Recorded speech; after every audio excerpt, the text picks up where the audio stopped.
truputį per daug slysti, per daug susiverti ir tada tu per tokį slydimą prarandi aukščio. Turėtum laikyti stabiliau, žinai, reiškia pastatei kampą ir nemakaluok jo. Va.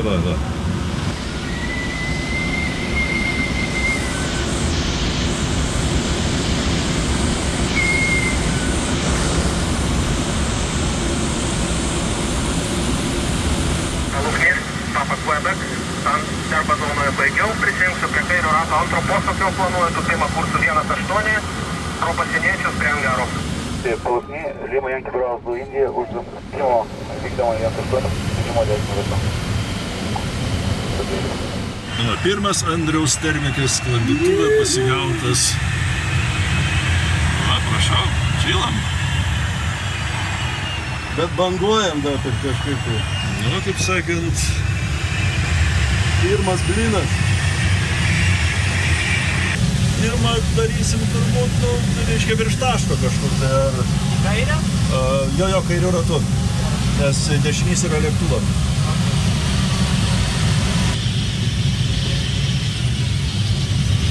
Pamojuok brangiam žiūrovam.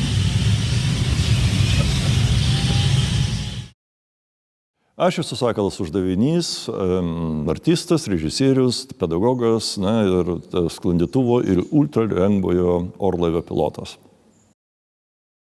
Sakalas Uždavinys – aktorius, sklandytojas, instruktorius, ultralengvųjų orlaivių pilotas, Lietuvos sklandymo čempionatų dalyvis. Pasak Sakalo, sklandymas tai sportas, kuriame kaip ir kiekviename sporte plėti savo komforto zoną, aišku, su saugos skaičiavimais. Tai edukuojanti, atverianti horizontą veikla, kuri šiam sklandymo entuziastui yra kaip egzistencinis vyksmas. Uždavinio sklandymo sąskaitoje neįtikėtini skrydžiai ir įveikti atstumai, kuriems ryžtasi ne kiekvienas šios srities profesionalas. Oho, kažkoks koncertas čia vyksta. Kaip sakoma, tiesiai balių. Oho.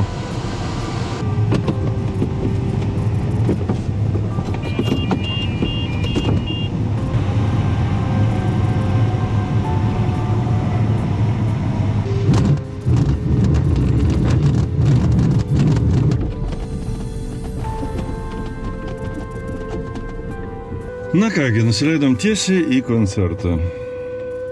Argi tai nenuostabu?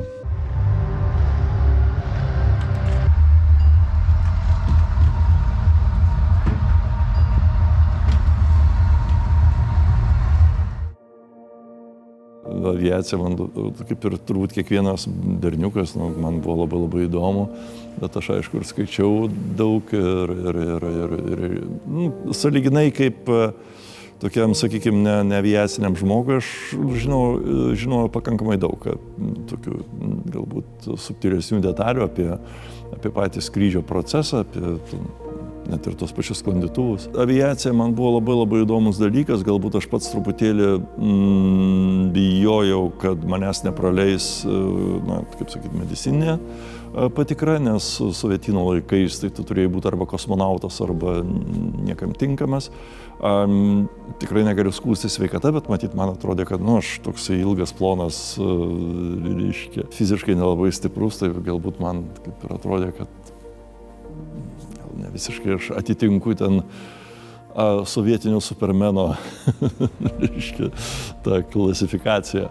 Bet kokiu atveju, po to aš įstojau į akademiją, muzikos ir teatro vaidybą ir tai užėmė faktiškai ne 24 valandas per parą, o 28. Kaip ir baigus, tas mūsų darbas yra labai įdomus, fainas, bet jisai visiškai neprognozuojamas, laiko prasme, galbūt suėdantis laiką ne tiesioginio darbo, repeticijų prasme, bet to buvimo kartu, kad tu esi surištas su krūva žmonių ir tu retai kada gali planuoti savo laiką taip, kaip tau šauna į galvą, o ne taip, kaip planuojasi, sakykime, projektas, grupė, gastrolės ar kažkas tai daro. Tai va, tai aš tokioj svajonėje ir gyvenau praktiškai iki pat vos ne pusamžio, kol mano draugas ir nuostabus kolega Juozas Gaižauskas, aktorius ir rašytojas dabar jau, pakvietė mane vesti renginį aviatoriam, būtent, reiškia, Vilniaus aviatoriam, kurie darė tokį edukacinį renginį žmonėm Panoramos centre. Ir Juozas žinojo, kad aš ten alpstu nuo aviacijos, tai sako, ateik, tai atėjo, mes ten pravedėm tą renginuką. Aišku, tuo pačiu aš iššnekėjau su Paluknio Vilniaus aeroklubo nariais ir jie maždaug, tai palauk, jeigu tau įdomu, tai kodėl to nedarai? Ir man pačiam buvo keista, kad ta prasme, ateik ir bandyk. Taip, viskas aš labai užsikūriau ir spėkit iš 3 kartų, reiškia net pakviestas ir turėdamas tikrai absoliučiai realią galimybę pabandyti. Aš šitą aerodromą atvažiavau tik tai Liepos gale, kai vos ne į sezono jau pabaigą, kai man 3 kartus Dalia Vainienė, aeroklubo direktorė, paskambino ir paklausė, tu atvažiuoji ar neatvažiuoji. Vilniaus aeroklubas tai yra sklandymo klubas. Jame yra sklandytojai. Tačiau mes turime ir mokyklas prie sklandymo. Sklandytojams išvilkt turi lėktuvas, buksiruotojas kažkoks tai lėktuvas. Tai reikia mums pasiruošti ir savo buksiruotojus. Tai mes mokiname pilotus irgi, pilotus mėgėjus ir ultralengvųjų pilotus. Ne dėl to, žinoma, kad išsiugdyti, bet gaunasi taip savaime. Turim, kadangi mokyklą, irgi norime mokinti ir laisvalaikio pilotus. Ir pas mus ateina tikrai ir nori ateina mokintis, nes ta atmosfera yra gera. Kas mato, čia tikrai Paluknio aerodromas yra puikus savo tą aurą, galbūt daugiau žmonėmis. Ir tie žmonės, kurie ateina mokytis, irgi jie tarpusavį bendrauja ir jiems yra smagu ir būna. Tai va, tai pas mus ir galima ateiti, ir kviečiame visus ateiti, ne tik sklandymą mokytis, būti sklandytoju, bet ir pilotuoti lėktuvą. Esmė tame, kad net kai man buvo įduota jau praktiškai rankas galimybė, aš ją praktiškai beveik praleidau. Tai, kaip sakyt, ne tai, kad aš ten blogas, durnas, neprotingas, aišku, čia, kaip sakyt, jeigu tokį darbą dirbant. Bet būtent esu pavyzdys, kaip tu praktiškai dalyką, apie kurį tu svajoji, sakykime, nuo pat mažumės, gali praknist net tada, kai jisai tau yra paduotas, bet tu galvoji, gal ne šiandien, gal ryt, gerai, ne ryt, bet poryt. Tai, kaip sakyt, turbūt aš tuo pačiu noriu visiems ir priminti, kad nesvarbu, apie ką ten svajoji, galvoji, fantazuoji, trokšti, geriausias būdas pabandyti. Pabandyti, nes atidėliot yra kaip sakyt, garantuotas būdas, kad tu niekada to ir nepadarysi. Taip, gali nepasisekti, gali neįvykdyti. Aš ir pats, kai mokiausi, tai tikrai 3 kartus aš galvojau, viskas man reikia rišti, nes tiesiog neatlieki tam tikrų reikalų. Ir ne dėl to, kad tu esi kvailas ar su amžium tiesiog tu kitaip pradedi priimti informaciją, tu ją pradedi kvestionuoti, tu ją pradedi analizuoti. Ir dažnai skrydis pats savaime, be abejonės reikalingos žinios, reikalingas supratimas ir taip toliau, bet tai yra instinkto reikalas, kaip ir automobilio vairavimas, tu turi, kaip sakyt, tam tikrą laiką mokytis tą daryti, bet jau vėliau jeigu tu galvosi apie tai, kaip pasukti vairą, jeigu tu nori sukti į kairę, tai labai toli nenuvažiuosi. lygiai tas pats ir su skrydžiu, kad tu turi skristi instinktais. Reikia tikrai mokytis, pradžioje, kai ateini, tikrai reikia mokytis, ir teorijos mokytis, ir skraidyti mokytis, kas nėra taip romantiška, kaip įsivaizduoji. Tai vat ir ta pati pradžia, tai tą mokymą, kad praeitum, tai reikia tikrai norėti skraidyti. Tai vat tada ir pasimato, kas kiek nori skraidyti. Tai tas iššūkis tikrai yra, bent jau man tai buvo milžiniškas. Buvo periodas, kai aš tiesiog turėjau save verst, sėsti į automobilį, važiuoti į aerodromą ir vėl eiti į tą, sakyti, kilimo tupimo taką, pasiruošimo vietą, vėl sėsti su instruktorium, vėl daryti tą patį, vėl girdėti instruktoriaus nurodymus ir galvoti, tai ką aš turiu daryti iš tikrųjų. Tai va, tai kaip sakyti, jeigu kam nors atrodo, kad aš labai didelis, kaip sakyti, nežinau, nuotykių ieškotojas ar kietuolis, ar dar nors, taip tikrai nėra. Aš, kaip ir kiekvienas žmogus, esu baisingoje abejonėje nuolat ir tikrai man reikia pastangų, kaip reikėjo su skraidimu, kad net ir dalyką, apie kurį tu svajoji, įgyvendint reikia įdirbio.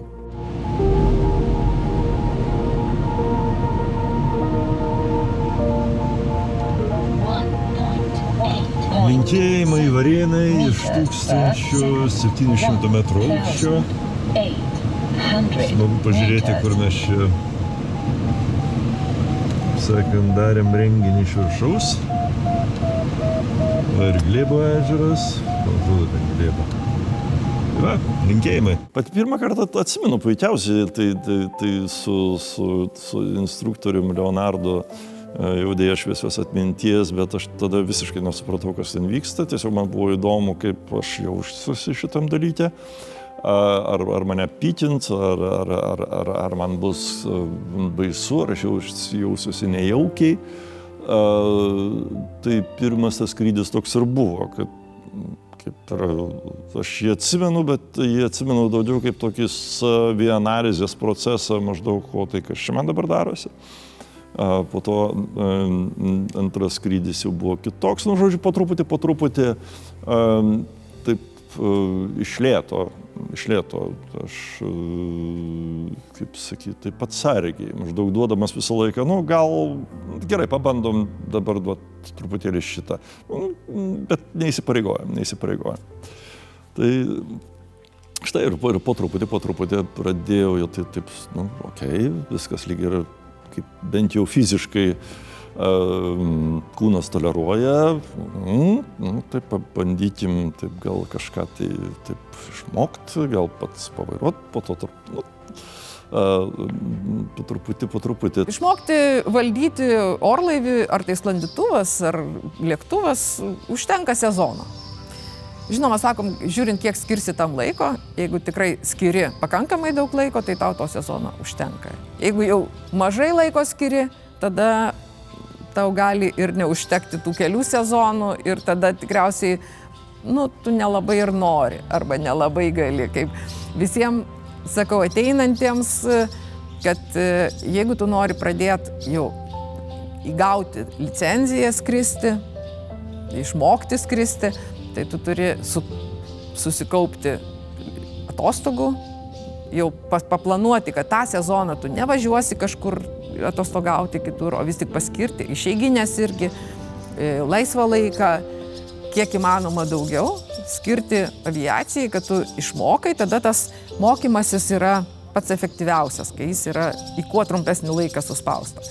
Tai reikia pasiplanuoti finansų, kad turėtum, kad tu nestabdytum dėl finansų, nes tikrai yra žmonės po kažkiek tai gali skirti per mėnesį tiek tai pinigų. Ir tada jisai, jeigu tai yra nepakankamai, tai jis irgi išsitempia. Tai kaip visiems sakau, geriau pasitaupykite, atsidėkite ir, sakysim, kitais metais ateikite jau su visu tuo bagažu, kuris reikalingas tam, kad išmokti ir gauti licenciją. Kai jau gauni licenciją, tai reiškia, tu ir tos patirties jau kažkiek įgyjies, jau tada ir tau tos pertraukos nėra tokios baisios, kad tu gali jau ir tą pertraukėlę pasidaryti kažkur ir vėl prisiminti, vėl suskristi su instruktorium, prisiminti savo įgūdžius, atgauti ir vėl toliau skraidyti. Tai bet vasaros sezono užtenka, nuo pavasario pradedam skraidyti. Balandis, gegužį jau tikrai skraidome, žiūrint, kada žiema pašalas išeina, kada kokia žiema.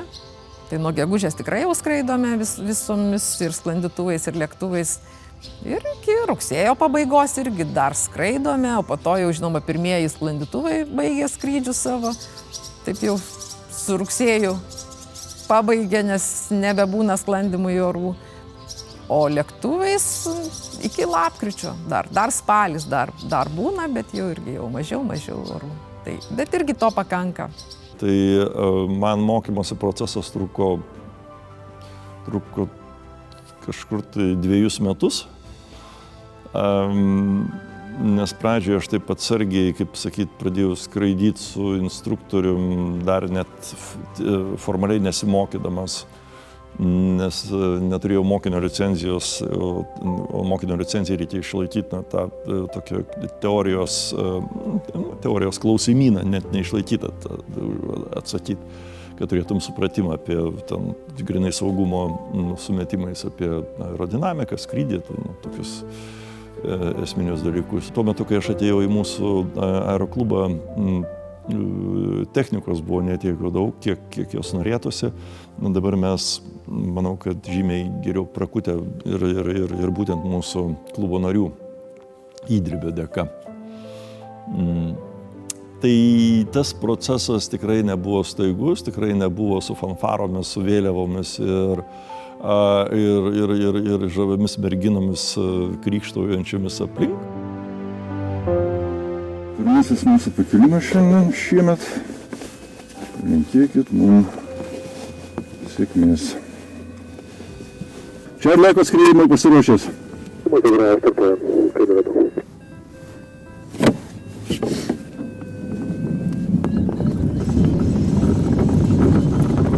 Aš nedalyvauju tarptautinėse varžybose. Iš dalies gal dėl to, kad aš nesiruošiu būti labai jau ten dideliu sportininku, vis tiek, kaip sakyt, išbėgęs į krepšinio aikštelę, būdamas 50, sunkiai gali tikėtis būti Saboniu. Bet ne tik dėl to, tiesiog darbai yra tokie, kad man labai sudėtinga yra išlupti 2-3 savaitės visiškai laisvo laiko. Dėl to varžybos, kurios vyksta Lietuvoje, aš dar kažkaip galiu ištaikyti vieną kitą dieną, kai reikia kažką, ar tą pačią dieną reikia kažką užgarsinti, ar sudalyvauti kažkokiam castingą, ar dar ką nors. Tai mano tų aplankytų sklandytuvų šalių skaičius, kiek yra, galima nesudėtingai suskaičiuoti, tai būtų Lenkija, Vokietija, Prancūzija,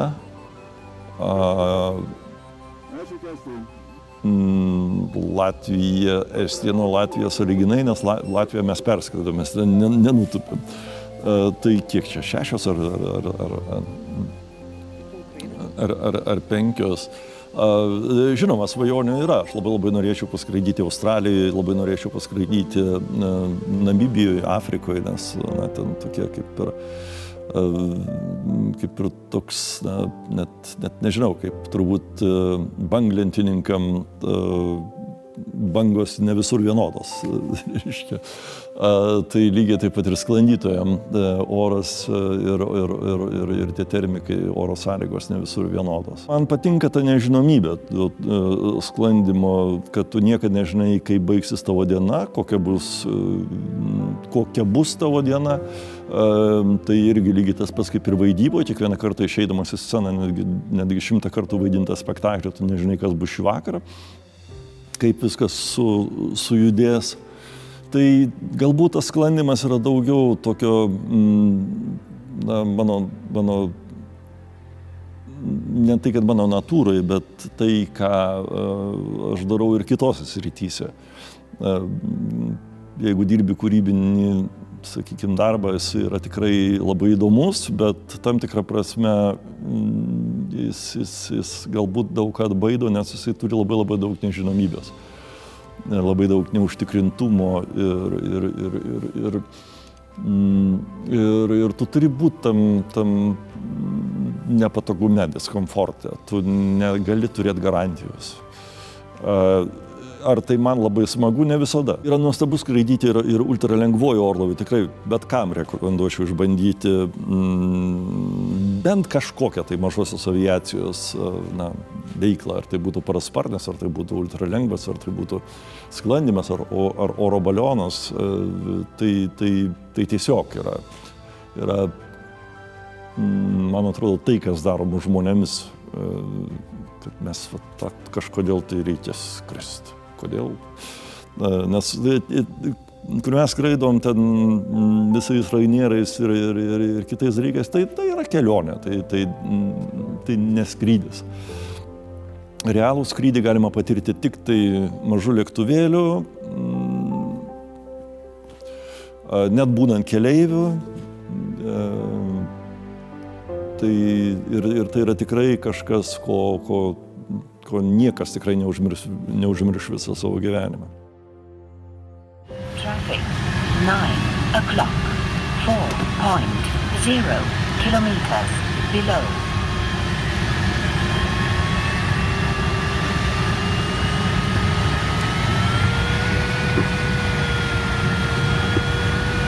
Mazul Bravo pasiruošę, atsimena, kur 8.0.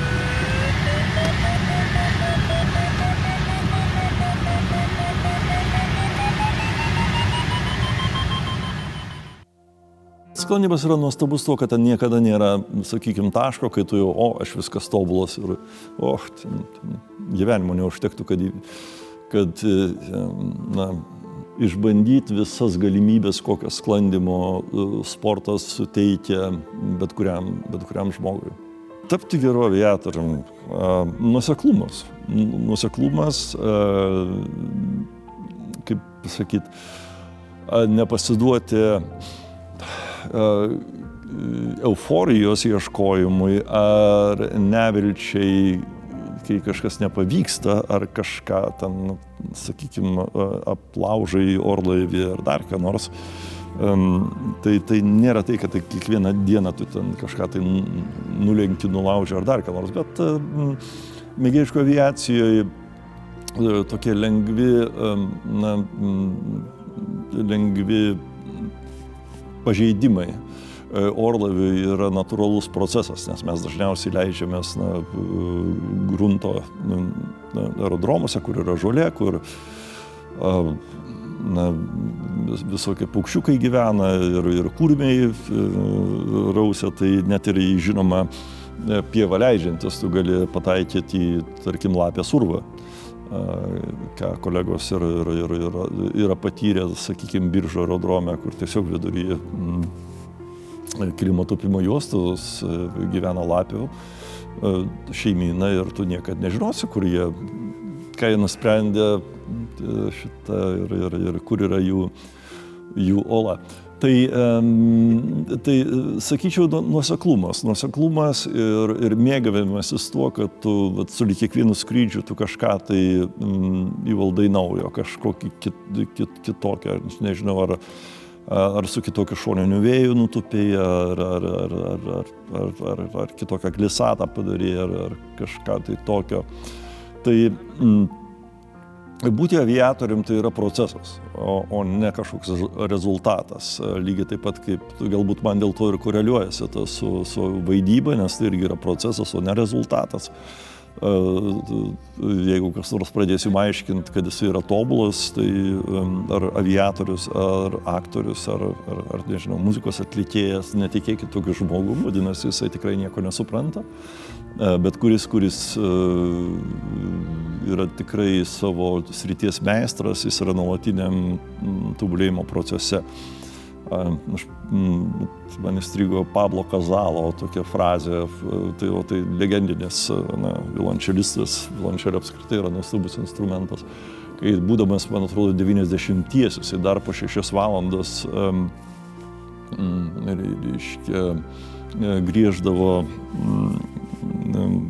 grieždavo čelę savo, nu, savo namuose ten pasažus ir visokius, ar kaip tie nevadinasi, nesu muzikantas. Jo klausia, kodėl jūs maestro to darot, jūs jau čia genijus, sako, aš pastebėjau, kad aš pradėjau tobulėti. Tai galbūt tame ir savotiško pajuokavimo, galbūt, bet tai yra absoliuti teisybė. Neįmanoma tapti tobulų aviatorium, galima tik tai tobulėti, neįmanoma tapti tobulų menininkų, gali tik tai tobulėti. Lygiai taip pat turbūt kaip neįmanoma tapti tobulų žmogum, tu gali tik tai būti nuolatiniam tokiam savęs pažinimo ar aplinkos ar artimųjų pažinimo procese, žiūrint, kokiai srity tu veiki.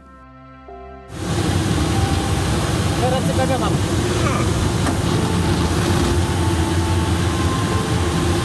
Paluskis, kad aš nemačiau,